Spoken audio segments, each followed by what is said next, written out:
Hello everyone, welcome to your favorite platform Chalk Talk Fun and Flow।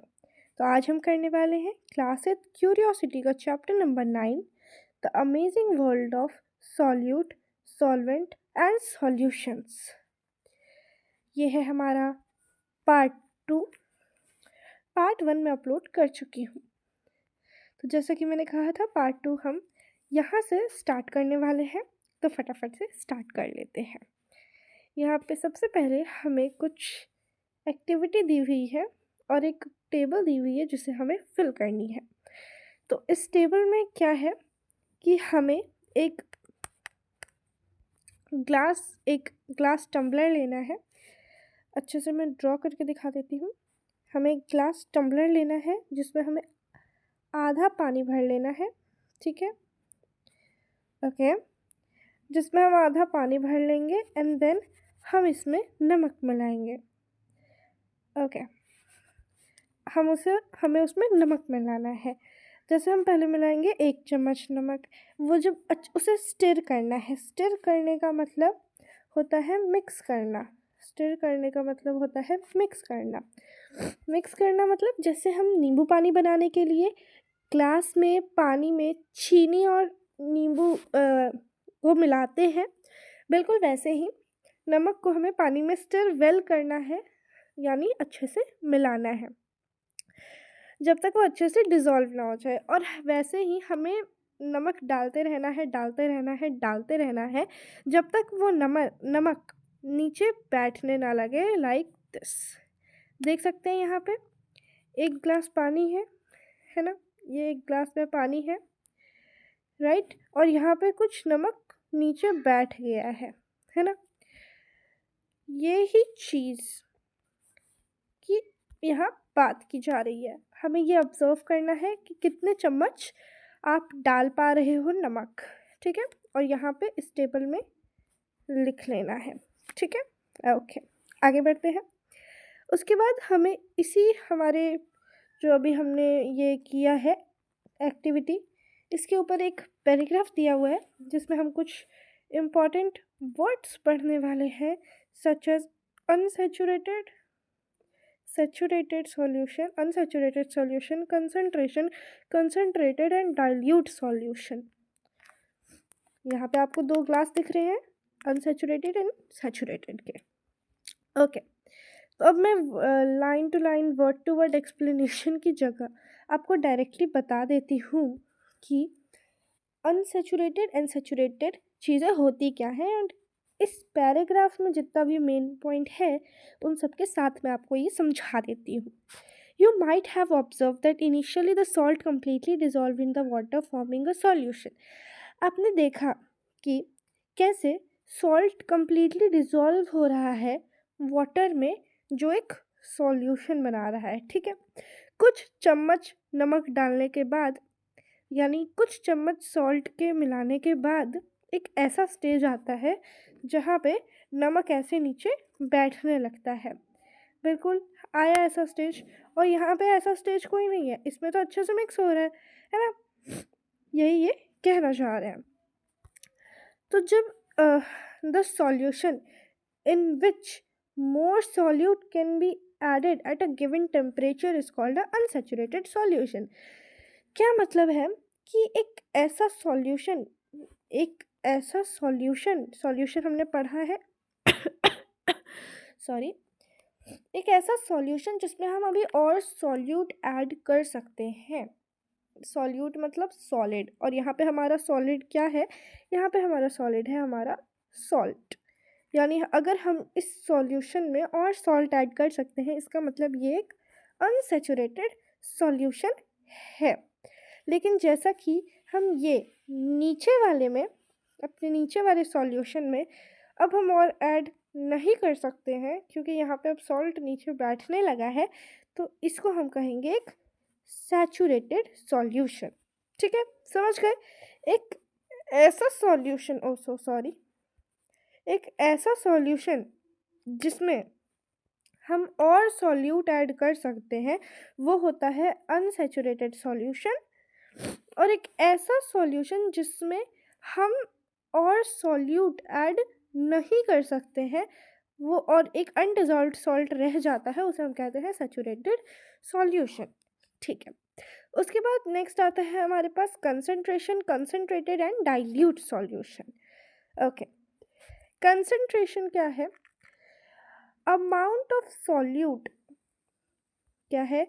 The amount of solute present in a fixed quantity of a solution or a solvent is termed as a concentration। मतलब क्या होता है?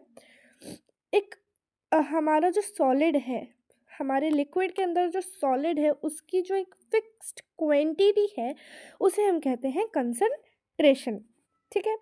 उसके बाद ये कहते हैं dilute solution. Dilute solution का क्या मतलब होता है? डाइल्यूट सॉल्यूशन का मतलब होता है लेस अमाउंट ऑफ सॉल्यूट, यानी जो हमारा सॉलिड होगा वो कम होगा, वो लेस होगा। ठीक है। ओके। और फिर आता है कंसंट्रेटेड सॉल्यूशन। तो कंसंट्रेटेड सॉल्यूशन मतलब क्या होता है? इसका मतलब होता है कि जो हमारा सॉल्यूट होगा उसका अमाउंट क्या होगा? मोर होगा, ज़्यादा होगा। ठीक है।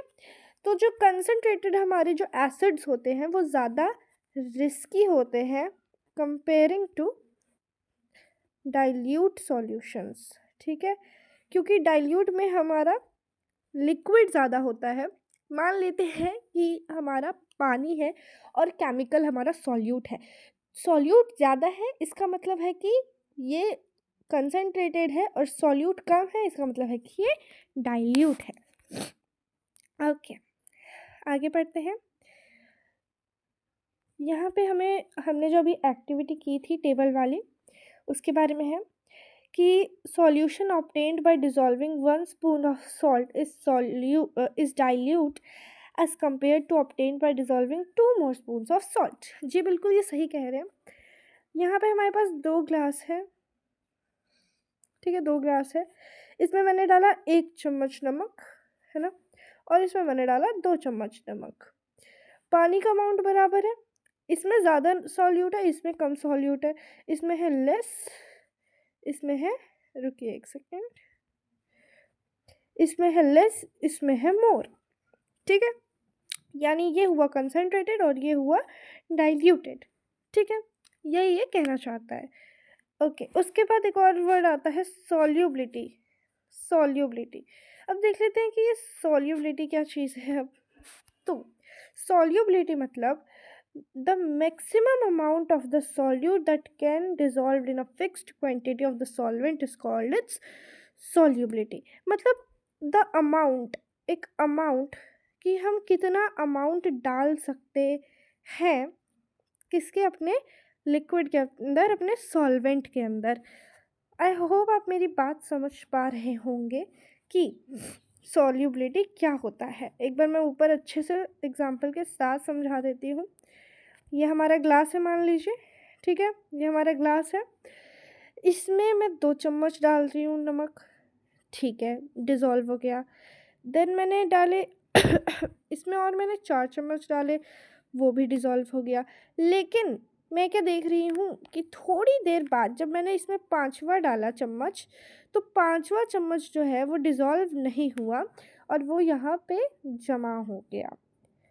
यानी इस ग्लास की, इस पानी की सॉल्युबिलिटी है 4 चम्मच ऑफ नमक, है ना। क्या सॉल्युबिलिटी हो गई इसकी? 4 चम्मच नमक। यानी कितना अमाउंट इसके अंदर आ सकता है is known as the solubility, है ना। Very simple, very easy. Okay, उसके बाद एक क्वेश्चन पूछा है इन्होंने कि does temperature affect the solubility of solute? Let us find out. तो मैं बता देती हूँ कि क्या जो हमारा टेम्परेचर है, क्या जो हमारा टेम्परेचर है वो सॉल्यूट के सॉल्युबिलिटी को अफेक्ट करता है? तो हाँ, जी हाँ, ये बिल्कुल अफेक्ट करता है। आगे आके देख लेते हैं कैसे। यहाँ पे अगेन हम लोगों को एक एक्टिविटी ही दी हुई है जिसमें हमें बताया गया है कि हमें एक 50 मिलीलीटर वाटर का ग्लास बीकर लेना है जिसमें 50 मिलीलीटर हमारा भरा होगा पानी, मेजर करके लेना है हमें, और देन उसमें हमें डालना है बेकिंग सोडा और तब तक डालते रहना है जब तक वो एक सैचुरेटेड फॉर्म में ना आ जाए, ठीक है, जब तक उसमें एक अनडिज़ोल्व्ड पार्ट ना बचे, ठीक है, तब तक हमें उसे मिक्स करते रहना है। उसके बाद जब वो डिज़ोल्व होना बंद हो जाएगा तब हम उसे हीट देंगे, और फिर उसमें और डालते रहेंगे और डालते रहेंगे और डालते रहेंगे, और हीट को हम कहाँ बस 50 डिग्री सेल्सियस तक ही रखेंगे, और उसे हम हीट देते जाएंगे टिल जब तक कि वापस वो एक सैचुरेटेड ना बन जाए फॉर्म, ठीक है। हम उसे हीट देंगे, मिक्स करेंगे, तो हम देखेंगे कि जो वो फॉर्म था, हमारा सैचुरेटेड सॉल्यूशन था, वो वापस अनसैचुरेटेड बन जाएगा। जो नीचे हमारा अनडिज़ोल्व्ड पार्ट था वो भी डिज़ोल्व हो जाएगा। फिर हम उसमें और बेकिंग सोडा डालेंगे तब तक जब तक वापस वहाँ नीचे जो हमारा सोडा है, हाँ, तो हम तब तक उसे करते रहेंगे डिज़ोल्व जब तक वो एक वापस सैचुरेटेड फॉर्म ना बन जाए।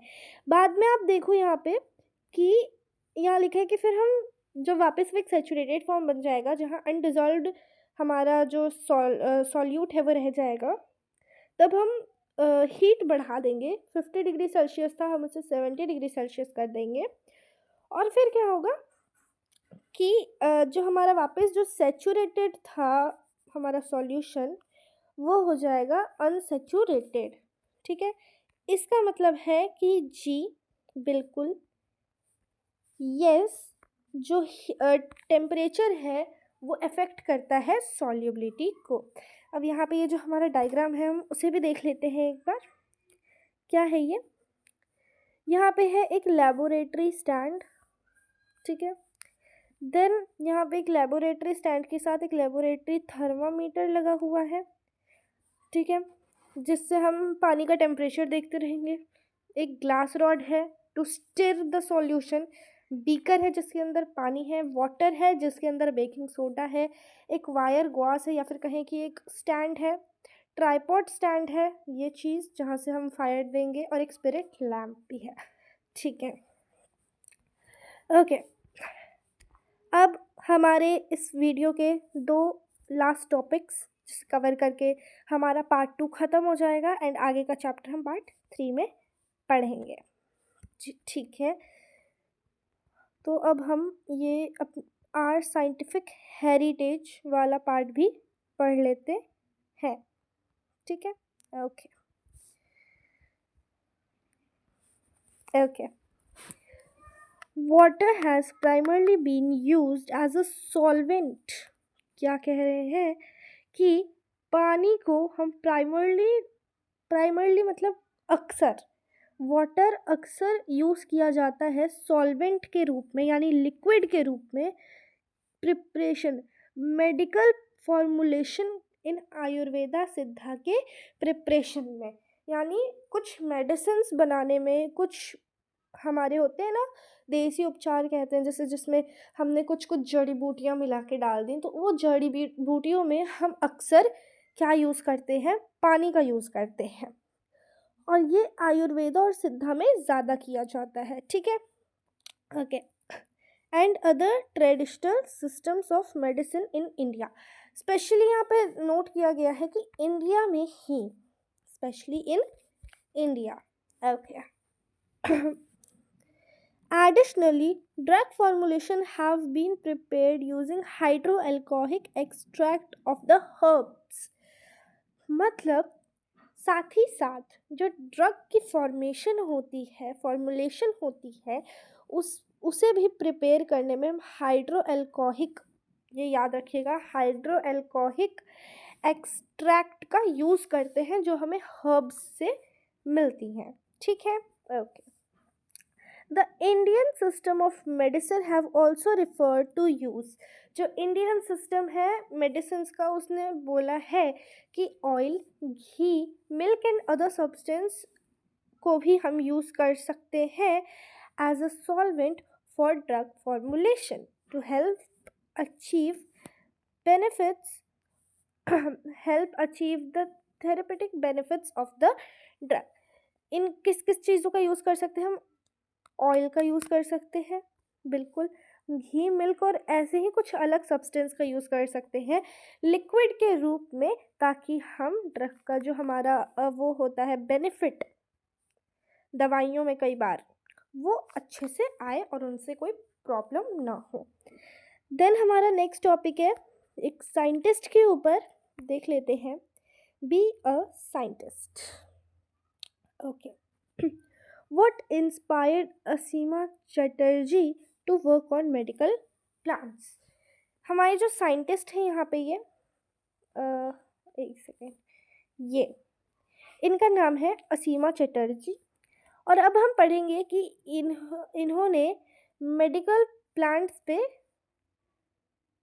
काम क्यों किया। ठीक है, चलिए पढ़ते हैं फटाफट से। Okay, Asima Chatterjee is renowned for her work in developing anti-epileptic and anti-malarial drugs। जो असीमा चटर्जी है is renowned for her work, उन्होंने जो क्या किया है, उन्होंने anti epileptic and anti malarial drug का फॉर्मेशन किया है। ठीक है, उन्होंने कौन से लिक्विड यूज़ किए, उन्होंने कौन से सॉल्वेंट्स यूज़ किए, solvents and solutions. She used solvents and solutions extensively to extract and isolate important compounds from medicinal plants। ठीक है, she earned a doctorate of science, उन्हें साइंस का एक डॉक्टरेट मिला। becoming the second Indian woman to do after जनाकी अमल।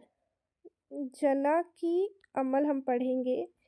जनाकी अमल एक first Indian women थी जिन्होंने doctorate पाया था।